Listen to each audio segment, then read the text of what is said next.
like worst case scenario, by the 10th, you know what's going on financially, so that we can look at strategies and we can make adjustments to things to influence those numbers in the direction that we want. Welcome to 7 to 8, our special series on 7 to 8 figure entrepreneurs. In this special series, I interview $1 million, some $10 million, and even some $1 million business owners who uncovered their twists and turns in their entrepreneurial adventure in order to help you to avoid the potholes and stick to the fast track. Welcome now to center stage, our next special guest.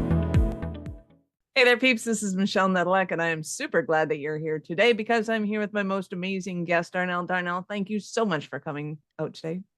Thank you so much for having me, Michelle. I'm excited to be here. Awesome. So give us a highlight of who you are and what you do for business. Absolutely. So I am Dr. Darnyelle Jervey Harmon, the CEO of Incredible One Enterprises. We work with six-figure service-based entrepreneurs, and we turn them into CEOs who make, move, and leave millions of dollars inside of their business. Woo-hoo! I love that. So how did you get into that as a thing? That's a good question. Okay, so I have to go back in order to tell you how I got into it. So I used to be a vice president in a Fortune 500 financial services company. I literally woke up one day and was like, I'm not supposed to do this anymore. And I quit my job. I had no idea what I was going to do in the world, but I figured I could figure it out. And I had an MBA. Worst case scenario, I'd be able to get a job. But I just realized that I was supposed to do work that really impacted the planet more than helping people get credit cards. Wow. So I quit my job, no plan. And so while I was trying to figure out the plan, I started selling Mary Kay cosmetics and ended up becoming an independent sales director, a pink Cadillac independent sales director, et cetera, et cetera. I did that for like 2 years. And then I felt like God just kind of hit me over my head and was like, what are you doing? This is not why I told you to quit your job. And so then I started my company, Incredible One Enterprises. And in our first iteration, I was a motivational speaker and author. And so my goal was just to get out there and tell my story to anyone who would listen. And I did only okay. I ended up filing bankruptcy and going back to work because I ran out of money. And when I went back to work, I had to get really, really serious and say, okay, what are you going to do with your life, right? I'm in my early 30s. I got to figure something out because this is just not going to cut it. And what I did is I hired my very first coach. And my first coach, it was like a career coach. She helped me to trace the dots, if you will, connect the dots of what I had been really, really great at throughout my career. And so we realized that I'm really, really great at coming into something and helping it grow, right? So then the question was, how do you want to help people grow? Mm-hmm. And rather than go back into corporate America, I decided I wanted to actually help entrepreneurs and small business owners grow. So then we ended up launching coaching programs and consulting in addition to my speaking. About 3 years ago, I really started to hone in and focus on getting people to the $1 million mark, because once we had gotten there ourselves, like I think you lead where you've already gone, right? And so while I probably could have theorized my way to help people to cross 7 figures, I didn't really want to be a theorist. I wanted to be able to make sure that I could help people with some proven results. So once we did it ourselves, we switched gears and really started helping other 6-figure businesses create the infrastructure that would support them as $1 million CEO. And so that's what we're doing. I love it. So for those of you who were listening to that and just kind of flew over a couple of little details there. So you were the vice president of a financial services credit card company before you were 30. Yeah. And I'm guessing well before you were 30. Yeah, like and 26. And then you did Mary Kay for a whole whopping 2 years and got the Cadillac and the whole 9 yards that other people might take, 10 years to get. Some 20, some never. 2 years, whatever. Next. So when it fascinates me on a couple of levels, one, when people can create success that well, it's like you are clearly in your zone of genius. You're clearly, you're rocking it. You know what you want. You go after it. Bam, done. And then I can only but imagine what kind of frustration must have hit when you were doing the motivational speaking in the book thing, going like, what happened? Like, did I break? Did I, where, what was going through your head at that point? The biggest thing, Michelle, is that speaking is great. Don't get me wrong. But the way that I was doing it was not sustainable. I was living out of a suitcase. I was always on a plane. I don't even think I had the courage and confidence to charge enough. I was only charging like $2,500 a speaking engagement. I mean, if you charge $2,500 a speaking engagement, if you do 12, if you do one a month, that's $30,000. That's not enough money to live decently, let alone the way that I really desire to let live. alone on jets, planes, and automobiles. Right. Like, I mean, when I was in corporate America, I was making six figures before my bonus. And so it just wasn't sustainable. And I was like, I've got to figure out what to do. Right. And so I knew speaking was a great entry point. It still today is my primary lead generator. And it opens up additional opportunities. But I didn't know that back then. You know, we don't know what we don't know. It wasn't until I actually started to get frustrated at the fact that I was busy. Like a lot of people will say they're booked and busy. Yeah, that's not a good thing. I was busy and broke and it was not fun. And I just was like, there's got to be more to life than this. And so taking the job, filing bankruptcy and taking the job, albeit, you know, devastating and humiliating and all the things people might think it was probably the best thing that ever happened to me, because two distinct things happened. Number one, I had to take a financial literacy course in order to get my bankruptcy discharged. Listen, if they're going to see this on video, you'll clearly see I'm a brown girl. And I was born financially illiterate. I think a lot of us are born that way. Even when we come from money, our parents treat money as this taboo topic and they never talk about it. And it was never, I didn't know what it was. I didn't understand it. All I knew is that as I was growing up in the projects and, you know, further actually not living in the projects, there was never enough of it. That's all I knew. I knew I watched my parents rob Peter to pay Paul and work really, really hard just to get a little bit of scraps for us to have a little bit of something. And that backdrop on entrepreneurship is dangerous. And I just really didn't understand. But because I filed bankruptcy and I had to go to that financial literacy course, I was forced, a nice God kiss or the universe blessing me, to understand what money was and to understand how I could access more of it in order to live my best life and also help other people to live theirs. So that was the first thing that happened. The second thing that happened that I wouldn't trade anything for what I've been through is I realized that I had more skills, talents, and abilities than I thought. When you work for someone else, you can hide. You can do the bare minimum and get a paycheck every 2 weeks. When you work for yourself, the bare minimum means that you might not eat. And trust me, 18 months of ramen noodles or peanut butter and jelly is what my diet consisted of. And so I realized how to become resourceful and resilient and how to learn how to adapt what I learned and leveraged in corporate America into entrepreneurship so that it would actually produce results for me. And I wouldn't trade that for the world. Nice. Love that. And I get the difference, but I want you to articulate in your words the difference, because being a vice president of a financial company and not understanding finances seems a little counterindicative of understanding finances, but there's a huge difference. So what was that difference and how did you obviously thrive in one scenario without being able to carry any of that through to the other one? What was the difference in your... Yeah, so let's start by talking about what I did. So I held several positions in corporate, but by the time I became a vice president, I was in business development. So I wasn't looking at money at all. Right. My company was responsible for people getting credit cards, and specifically they pioneered affiliate marketing. Or affinity marketing, where the causes that you support had their own credit card. Those causes would get a kickback when you used your credit card. Right. And I don't know if this is good or bad, but the fact of the matter is I didn't need to know anything about money to sell somebody a credit card. The onus, unfortunately, is so terrible that I'm even going to say this, but the onus is on the individual to understand and be financially literate. And our company didn't teach, it's not taught in schools. I didn't learn it in college. I learned it the hard way because I was at the point where I made really, really bad financial decisions and I could no longer keep up with them. And I was in a position to file bankruptcy.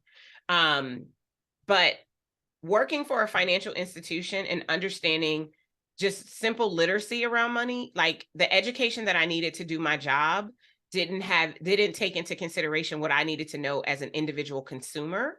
in order to be able to live and to live responsibly. That's definitely a misnomer. It's something that shouldn't be the case. I don't know if it's changed because I don't work in financial services anymore. It probably hasn't I though. don't think it has, And unfortunately.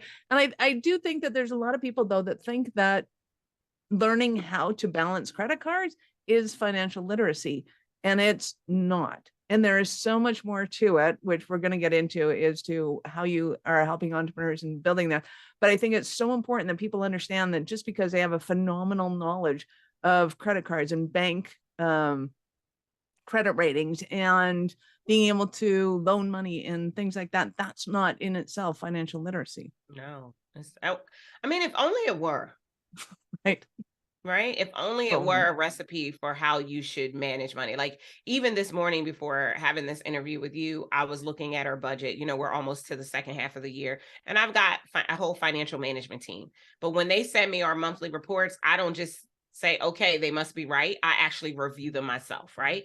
To make sure that the math is mathing and it all makes sense. And we are exactly where we projected to be, or we have a plan of how we're going to get to the other side. And so even understanding how to read a financial statement, whether we're talking about a budget and an actual versus budget, right? Or a forecast or a profit and loss statement to see where the money is being spent, not just what's coming in, but what is actually going out. And do you have profit margins?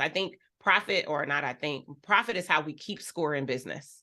And if you don't have any profit in your business, yeah, that's probably not a good thing. Now I'm going to put a little asterisk up there, because there are circumstances where you don't want to necessarily show a profit because that will reduce your tax liability. But just even having a basic understanding of what you're looking at and what you're reading so that you can determine if you are financially healthy or if there are things you need to do to make different decisions in your business is essential, right? We want our clients to have their financial statements by the 5th day of the month, if it's possible, by the 10th day, if not.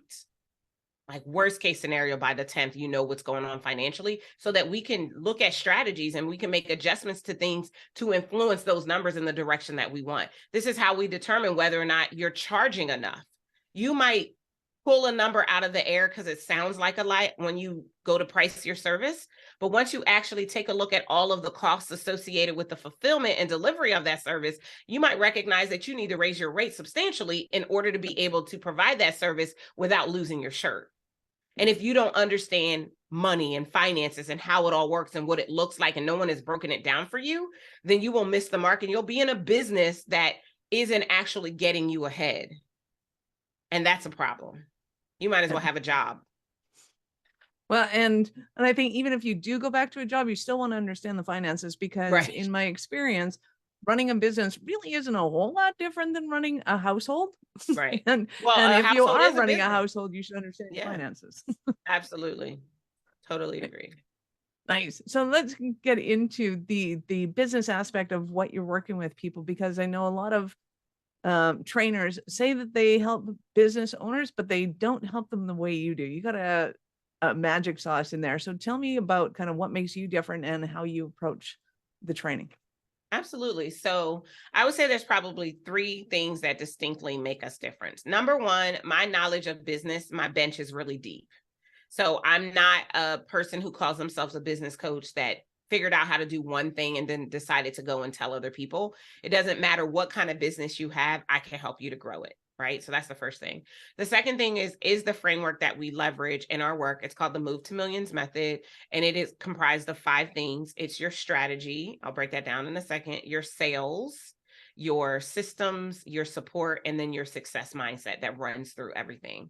Inside of your strategy, we're specifically looking at your packaging, your pricing, your promotion, your positioning, your promotion, and your profit.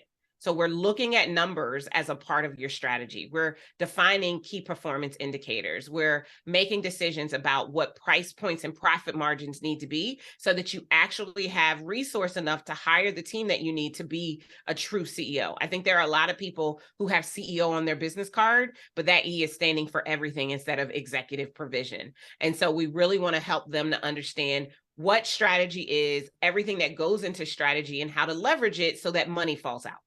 So that's strategy. Sales, nothing happens until someone sells something, right? That's what Mary Kay Ash said.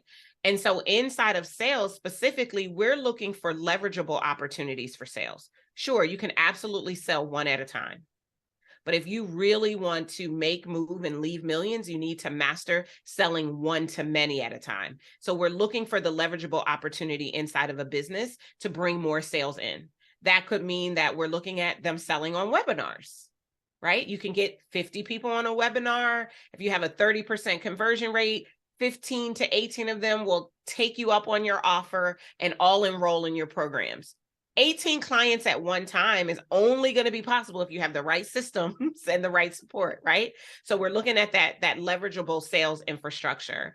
Under systems, we're looking at the operations that undergird or run behind the back end, if you will, of your business. And specifically, we're looking at 7 systems. So we're looking like your general operations, your legal management, your financial management, your client management, your marketing management, your sales management, and your talent management.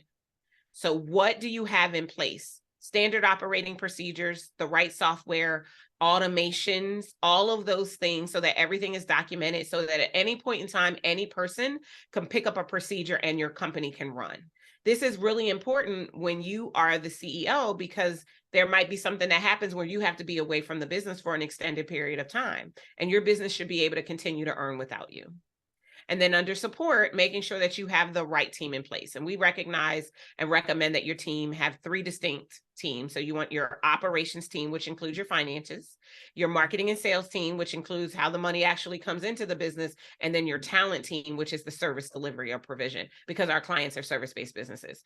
The cool thing about the Move to Millions method is that even if you are a retail or product-based business, you still need to look at each of those centers in order to be able to make sure that you have a business that is viable, that you can scale and sustain to and beyond the $1 million mark. Love. So when it comes to, you're singing to the choir, girl. I know. I love it. Okay. So when it comes to strategy, because I think a lot of people go, oh, so your strategy is Facebook ads? I'm like, that's not a strategy. That would be a tactic. Right. So when people are kind of looking at this, I see strategy as one of the biggest misunderstandings that they just don't understand. So let's go into that one first, and then we'll go into things that other people are kind of mystified by in this whole process. Sure. Yeah. So strategy is high level overarching, right? So we set a goal first. We identify where it is that we want to go. It's just much like a GPS, right? So we decide we want to go to the $1 million mark. That is the end game.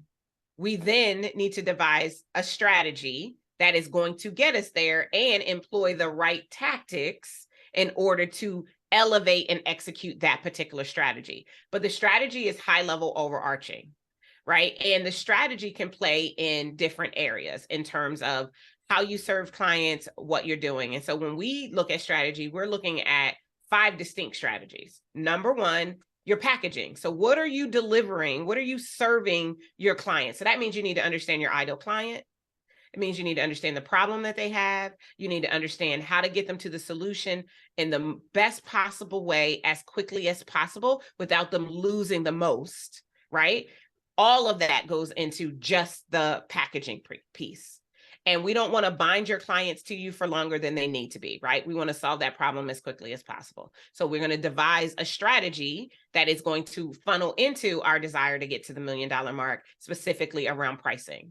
Then we're going to, packaging. Then we're going to look at your pricing. This is where your finances come in and understanding the numbers and what it costs to run your business, your cost of goods sold, your direct costs, your general and administrative costs, your admin costs, your overhead costs, everything that needs to be considered before you pull a number out of the air and say, that's what I'm going to charge. And 9 times out of 10, putting a 7 on the end of it is not going to be enough.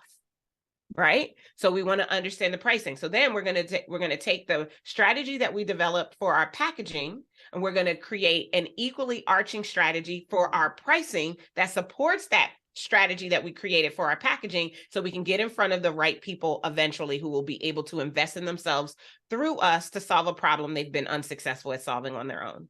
Then we're going to devise a strategy for our positioning. This is your message. This is what you're saying so that you appear contrarian and compelling to your ideal client. Contrarian because we are programmed as consumers to notice what is different, and we notice that immediately. If you're saying something that no one else is willing to say, it will get people to move in your direction. And so we want a contrarian but true statement that we can back up in our messaging that gets us in front of the client who has the problem that we solve, that is looking and ready right now to pay for a solution to that problem. Sure, it's okay to make people aware who want to do it later in life, but if they are waiting till later, that means your cash flow is waiting till later. So we need people who are ready right now to invest. So we're going to develop a strategy to position ourselves in a way that's going to take that packaging and that pricing and make it a no-brainer for our most ideal client. Then we're going to develop a strategy over our promotion. So once we have a really strong, sound message, we can deploy it through the right mechanism in order to get in front of our most ideal clients. So for some people, as we generate leads, that might be Facebook ads, but it's not going to be for everyone. For other people, it might be partnership, right? Or it might be getting booked to speak. There are lots of different marketing streams or marketing tactics that you can leverage to get in front of your ideal clients and present them with an opportunity to solve their problem with your help. And then lastly, we're going to look at your profit. So if our strategy works well, then the strategy that we have for profit will not only take us to the $1 million mark, but actually also put us in position to net $1 million to build financial legacy. And that's the ultimate goal, because I want you to make, move, and leave millions of dollars. So that's just strategy. Love that. So when it comes to pricing, we'll look at this one, because I think a lot of people go, okay, what are your expenses? Let's keep it simple. They want to have coaching clients. They need a phone. They need some networking events. Okay, great. As soon as that $300 a month is covered, I'm good. I just need one client to be able to pay for that, and all the rest of them are gravy. Talk to me about that whole philosophy. Yeah, so so is that true? Yes. It is technically true, but you cannot live your life on gravy. Like, have you ever tried to take gravy and put it on? Right? You can't, right? I'm being funny on purpose. So I think that deciding that all you need is enough to get by is actually going to keep you in the same place. I don't know about you, Michelle, and I don't know about your listeners, but I tend to believe that those of us who had good jobs in corporate America that we left them for something greater, something better, something more. And gravy is not more. And so we want to actually really look at what is our best lifestyle. We have our clients create what we call a money map. Right? So we're going to write down every expense that they know that they have and every expense they desire to have as they elevate their life. So maybe they want to buy a new house, or they want to send their kids to private school, or they want to take 3 vacations a year, or they want to get a new car, or they want to be able to put $100,000 a year in their retirement. All of that gets factored into, as well as what it's going to cost for them to run their business, the prices that they set. So your price point that you establish for your business is based, at least in part, in the lifestyle that you want to live. I tend to tell people not to be concerned about what the market will bear. I know old school pricing says that, right? Don't charge more than the market will bear. Well, here's the thing. There's a market for everything. Right now, on the road, wherever you live, there is a Kia that is riding beside a BMW, that is riding beside a Maserati, that is riding beside a Bentley. Right now, there's a market for everything. And so you're going to need to go back into your strategy and that positioning piece and that promoting piece to get in front of your market so that they can see you at your desired price point and decide to invest in themselves through you. So I am actually of the belief that we should never do anything based on enough. We should do everything based on what we truly desire to live our best life, to give to the causes we want to support, to be able to leave what we want to leave for our families. And from that place back into what the numbers need to be in order to make that happen. We also shouldn't want to create for ourselves our own business that is really just a good paying job. we should actually get to experience some of the freedom that is associated with entrepreneurship, or at least could be associated with entrepreneurship. Well, that only comes with profit. So you have to charge more than it costs so that you can afford to hire other people to duplicate and replicate some of the core components that you yourself don't have to do in order for your business to serve the clients that you want. Love. So a lot of people are going to be going, oh yeah, I already made my first million. That's fine. So talk to me about the difference between a gross million, a net million, cash million, and any other ones you want to cover. Oh, yes. I love this question. So, so a gross million, you are a $1 million CEO when at the end of the year, at whichever point in the year, your gross receipts are equal to $1 million. And that's all fine and good. But I have never met a $1 million CEO that got to net, that only made $1 million and netted $1 million, because we're going to back out of that gross all of your expenses. If it costs you $750,000 to run your $1 million business, then you really only have a $250,000 business. Sorry to burst a little bubble, but that's the way it goes. So you're nowhere near the $1 million mark. So one of the things that I always am trying to help my clients to do is to show them how in 1 to 3 years, by making $1 million on the front end, they can also net $1 million on the back end. And the way we do that is through pricing and profit margins. So understanding what it's going to take to be able to, and I'm going to make a quick and easy example. Let's say you have an offering that's $35,000, but it only costs you $15,000 to fully fulfill that program. That means that there's $20,000 left over for every client you sell that to. Let's say you sell that package to 50 clients a year. So on the front end, you're going to make 50 times 35,000, whatever that comes out to. That because there's $20,000 left over, if you were to take all of that and put it to the side, that's your net $1 million. The goal is to net $1 million. Now, asterisks, get you some financial management professionals so that as you're netting $1 million, you are putting it in places where you either defer tax liability or avoid tax liability altogether. Because I can hear you saying, well, why make or net $1 million if I'm going to end up having to pay 400,000 of it in taxes? So get you some professionals that can help you to reduce your tax liability. We want to build financial legacy. I think passing down your recipes is great, but let's pass down some cash too, so that we can change the trajectory of their lives. And as we pass down that cash, let's teach them what to do with it so that they are financially literate and they don't end up repeating the cycles that we ourselves lived and ran into because we were not financially literate. Nice. Love. Because it is so important to me, because taking the money out of the business, obviously it depends on who's in government at that moment in time, Right. what kind of laws they've passed. All of that is going to change, and we know it is. And I think it becomes so important that if you think you understand it, that you have to continue to learn what's going on in that realm, especially today, because things are changing so fast that, what's right and appropriate for the last 20 years is suddenly off the books and changed. And you're like, oh, okay, apparently we're going to figure something else out. So when it comes to your ideal client, people you love to work with and the ones that are kind of flooding your doors, how would you describe them? Yeah. So our ideal clients, just from a revenue standpoint first, they're somewhere between $250,000 and 300,000 when they come to us.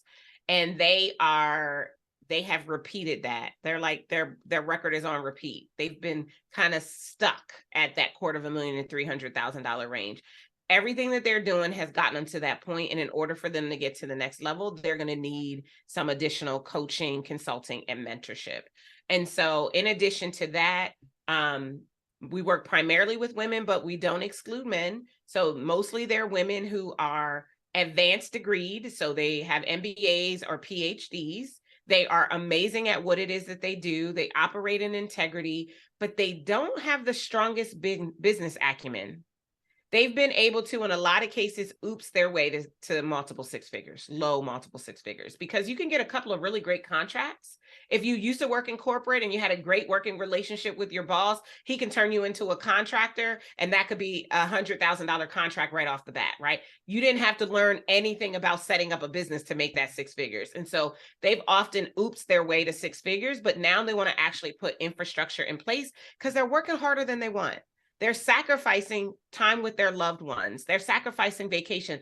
Their self-care is all out of whack because all they know is how to have a really good paying job that they're self-employed in. And they want to actually learn about business management and creating an infrastructure that supports them to experience some of the reasons why they wanted to quit their job in the first place. And so we're able to get them in, help them to reorganize and set up their business based on what we call the pillars of optimization. And from that place, watch their revenues increase steadily, consistently, sustainably to and beyond the $1 million mark. Nice. Loving all of this. So what would you say is your favorite part of your business? You know, my favorite part is when the light comes on for them that they actually could accomplish this. Like, I think a lot of people hold a secret dream to make $1 million or to be a millionaire, right? And of course, we know that there are lots of ways you can be a millionaire because a millionaire is defined by the total of your assets. If you own a house that's worth $1 million, you're technically a millionaire, right? Because you have a $1 million asset. If you have a life insurance policy for $1 million, you're technically a millionaire, or at least somebody will be when you pass because you have an asset, right? You have that asset. Life insurance is probably a little different. Right, exactly. So, but they secretly hold this dream, but they're afraid to say it out loud because they feel like if they tell people they want more money, they'll be perceived to be greedy.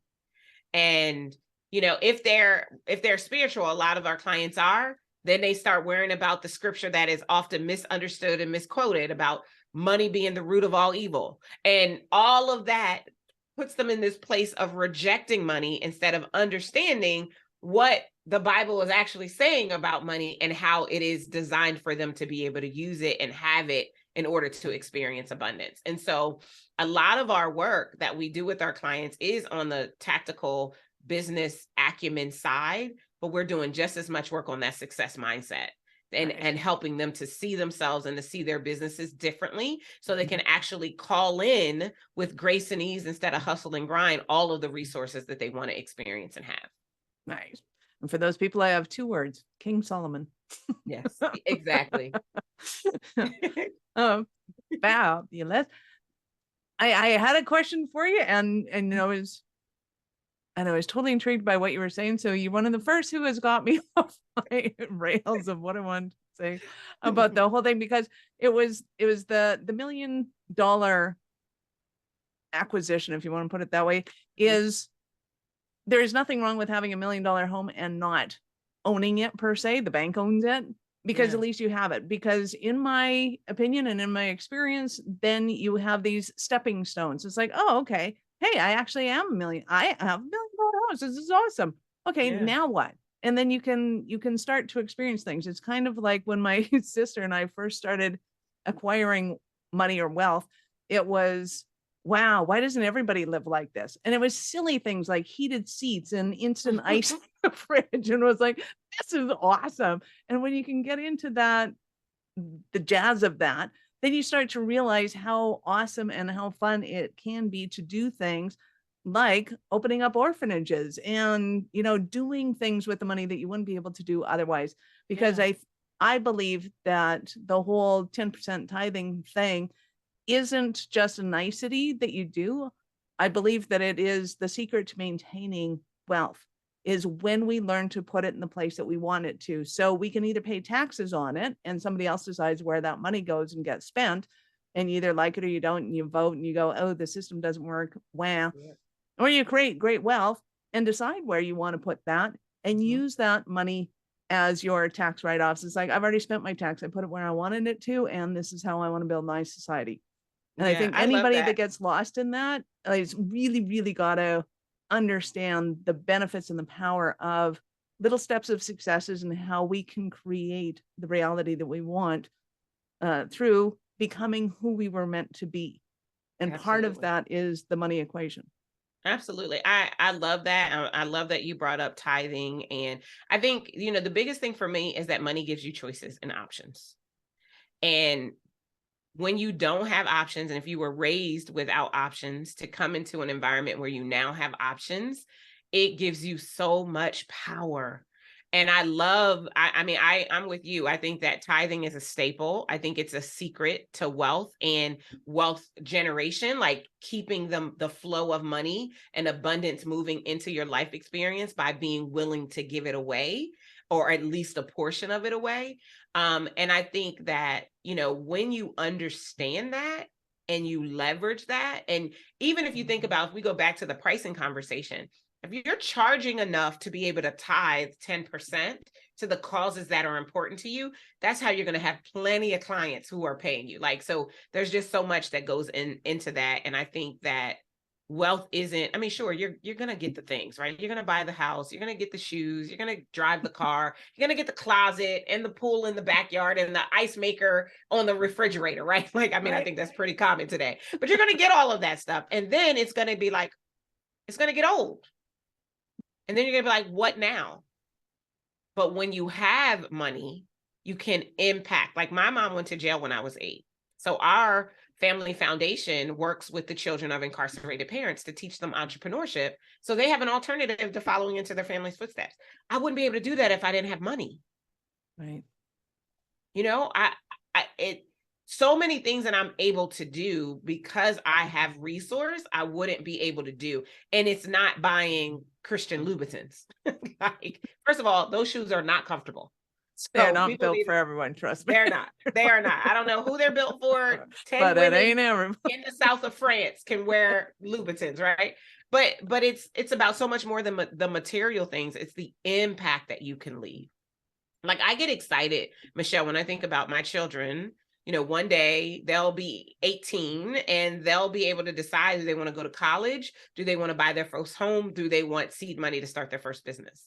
Because of the decisions that I make today, because I understand how to leverage the Move to Millions method in my own business, and I can make decisions for them. I'm going to teach them what money is, so that when they're at the point where they have a mass of it, they can make healthy decisions about how they leverage it, and they can begin to pay it forward for their children one day. I wouldn't be able to do that if, number one, I didn't file bankruptcy and wasn't forced to take a financial literacy course. Number two, I didn't understand the power of building a business and creating profit so that I can put my money where I want it to go. And number three, I didn't make decisions to be able to invest my money that would allow me to be able to do that for them when they don't even exist yet. So powerful. Right. I am loving this, the entirety of this, because I think it is immensely important that people understand that. Well, and I'm going to steal the whole, I've been explaining money as energy, right? Once upon a time, when I started teaching these classes, people did not understand that money was anything other than those notes in their wallet. Yeah. And as people started to get rid of their wallets and started using credit cards, it started to become earlier. This is how long I've been teaching. It's a long while. And there is really a mindset and understanding that money can transfer from your bank to somebody else's bank without any of that paper stuff actually moving. Right. So we started referring to it as money is energy, and it's a value that I put onto something. But I'm loving the idea that money is options, because I think if people can correlate money as options, then they realize that what they need in life is options. We start to realize that as we calm down, we chill out. It's not this or that we actually do have some options. But when you have money, you can pop your head up a little bit higher and see a whole ton of more options. And the more you can prop yourself up and see the more options, but you need money to be able to stand on, to be able to see those options. Absolutely. And the thing is, we love options. If we were making a doctor's appointment and the doctor says the doctor can see you at noon tomorrow, and noon doesn't work for you, you can't go to the doctor. But when you call the doctor and they say, when would you like to come in? Morning or afternoon? Options, right? 2 or 4 options. You go to your favorite fast food restaurant. You have options. We've never had to drive up anywhere or go to any restaurant, and the only thing on the menu is the one item that the cook can actually make. We're always given options. And so when we understand that money is still energy, and I agree with that, it's energetic options, right? Like, they get to decide. I think it promotes the freedom that many of us became entrepreneurs and small business owners for. And it promotes it in a way that makes it fluid, so that we can understand just how readily accessible it can be to us.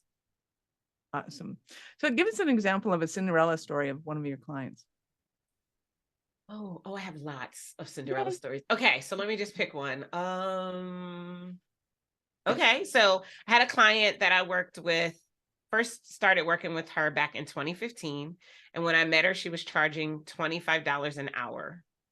She was a former social worker and didn't believe that she should be charging anything more than that, because when she took her salary from her former job and divided it out, it came out to about $20, $25 an hour. And so that's what she was charging.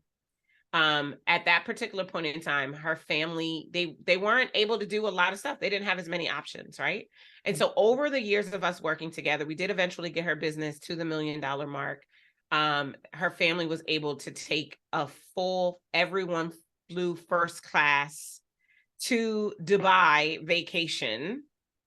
Like, Nice. I mean, first of all, if you're going to Dubai, you Nice. definitely want to be in first class. Like, you do not want That's to a be in whole coach. different first class and It's every a other whole different first class, right?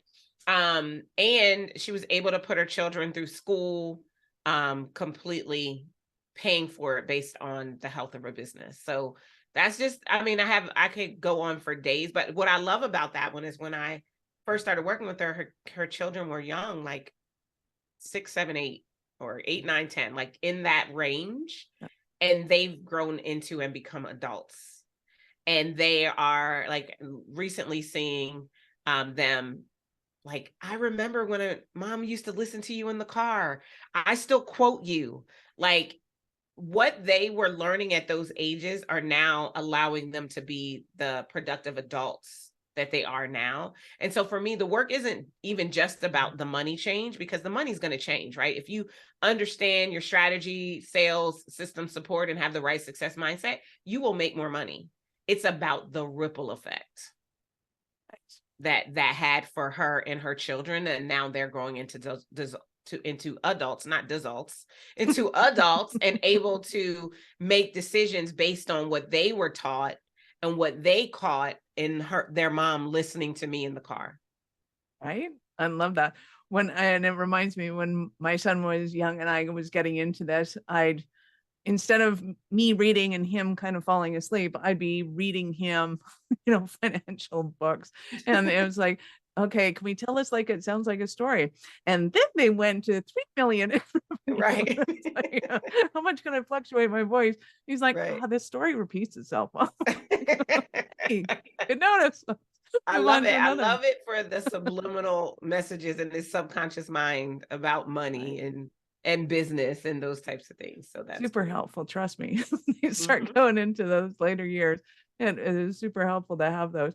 That is awesome. So our listeners right now, what kind of stumbling blocks might they be going through in their life? Like, what kind of experiences? They're not making enough money. They're at that ceiling. They've been at that 250 or 300,000 ceiling, not breaking through it. What other kind of stumbling blocks like that might they be having? And they're going, oh my God, Darnyelle, I need you so bad. Yeah, they've been getting most of their business through referrals, which is great, because 85 to 90% of referrals turn into a new client, but they really are ready to expand, right? Their message has been all about them and how they can solve your problem, and not about their framework and how their framework can solve your problem. Like, if you want to scale, you have to shift your message, right? You can't be about you, because the people that are going to become your clients may not get to work with you. It has to be about the process, the framework, the methodology that you're using. So that's another example. They might be the bottleneck in their business. Everything is held up by them. They have team that is anxiously awaiting to serve them, but they can't because they haven't done their part, because they're too overwhelmed doing too many of the things inside of their business. They may have had some success at a point in time, and now things have changed. Maybe they haven't moved with some of the changes in marketing in what's happening out in the marketplace. And so they're still doing what used to be done, and it's not effective or working anymore. They have a team, but their team isn't producing. And so although they're making payroll twice a month, they're still doing the bulk and the brunt of the work, because they're not developing and becoming a leader, or they adopt that if you want something done right, do it yourself mentality. So those are just some of the examples of the things that we see. Our clients are a success. Their success is not the question. They just also understand that there is more available, and they're ready to get access to the community and support that will bring that more into view for them. Awesome. I know you just described half the people out there, so I know our listeners are going to want more from you. How did they start their journey with you? Yeah, I mean, I think the perfect way for you to start your journey is to get a copy of my brand new book, Move to Millions, The Proven Framework to Become $1 Million CEO with Grace and Ease instead of hustle and grind. You can go to movetomillionsbook.com or wherever you buy your books and grab a copy. Love that. So as people are going there, and of course, we'll have all your links in the show notes as well. So make sure to open up a new browser on that. And I get to ask you, Darnyelle, at what point in life did you know that you were special, kind of crazy enough to think that you could become an entrepreneur? Wow. So when you first started the question, I was like, oh, I can answer that. I was like 10, but crazy enough to become an entrepreneur, I would say 27, 28. Do you remember what hit? And you're like, oh, I could totally do that. I had started Mary Kay, and just there was so much possibility. And while at 27, I probably thought I was going to become a national sales director with Mary Kay, I just realized that there was more to life than sitting behind someone else's desk. And I wanted it. Like, if there was a way for me to access more, I wanted it because I believe that I was created to experience more. Nice. So what kind of sparks were lit when you were 10? So I got my first journal. So I stated earlier, my mom went to jail when I was 8, and I had a teacher, Mrs. Dixon. I write about her in the book. And she gave me my first journal because I was a very angry child, I think rightfully so. But she didn't want me to miss my potential. And so she gave me an outlet for my anger. And so I started writing. And within weeks of going through that cathartic process, I realized my purpose. And that was that I wanted to use words to help people to change their lives, because those words and getting it out and getting it on paper changed mine. And so that was the beginning of, I studied English in college because I was going to be a writer one day, which I've written 8 books at this point. Nice. I speak all around the world, inspiring and edifying and equipping people with strategy to go to their next level. So, but that was the first spark at 10. I love it. I love it. And in the whole blooper reel of life, do you have any entrepreneurial ones that are actually pretty funny now that you might be willing to share with us? I don't know. I mean, they definitely weren't funny as they were happening. We've had our fair share of launches that didn't, right? Launches that did not make it off the ground. I remember one time I did a whole, I was trying to pre-record a webinar. I did the whole thing. I was as energized and animated as I could possibly be, and my microphone was off. And so I had to do the whole thing again. And now it's funny, but then after I gave it everything that I had, I was pissed. Oh, I was so upset. But we have all of that kind of stuff. I tell people all the time, I'm just like you. If you cut me, I bleed. I make mistakes. I just learn from my mistakes. I don't believe in failure. I believe in feedback. And so if it didn't work, it's because there's an opportunity for me to tweak something and to try it again so that I can produce the result that I'm most desiring. Nice. And usually we like to get that feedback about 24 hours after we've broken. I mean, that would be great. It's like it doesn't always 3 work minutes that way, later. but that would be great. When it's 3 minutes later, it's like, do it again. Right. It didn't work. I'm like, that was so good. And I'm like going to get it all ready to go. And I hit play and I can't hear anything. So then I turn the volume up. I can't hear anything. I still can't hear anything. And I'm like, and I look at my microphone and the blue light's not on. And I'm like, are you serious? That hurts. I think I quit that day and I decided to come back another day. Like, I was like, I can't do this anymore. I'm out of here. Quit. It was just too much. We do that. So peeps, if you're at the point where you're thinking of quitting, just, walk away go for a walk, come back, and we'll still be here for you. Yeah. Awesome. You have been absolutely awesome. Any last words for our peeps? I think I just want to leave everybody with this.